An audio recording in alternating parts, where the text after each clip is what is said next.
चंद्रपूर जिल्ह्यातील जिवतीपासून अवघ्या 20 किलोमीटर अंतरावर असलेल्या मराई पाटण या 7 डोंगरावर वसलेल्या एका वाशांवर मंदिर उभा असून पुरातन काळात गंगा माता कोलाम समुदायाची असून मातेचे माहेरघर लोणी तर सासर हे पाटण असल्याचे बोलल्या जाते।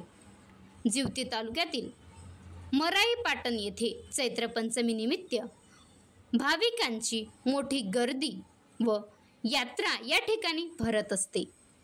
महाराष्ट्राचे आराध्य दैवत तसेच गंगा मातेला नवस फेडणारे भक्तिभावाने पूजा अर्चना करीत असतात। महाराष्ट्राच्या कानाकोपऱ्यातून व डोंगर दऱ्यातून मार्ग काढीत येणारे भक्तांची मोठ्या प्रमाणात गर्दी असते। तसेच या ठिकाणी भक्तांनी स्त्रीची वेशभूषा करून गंगा मातेची आराधना केली आहे।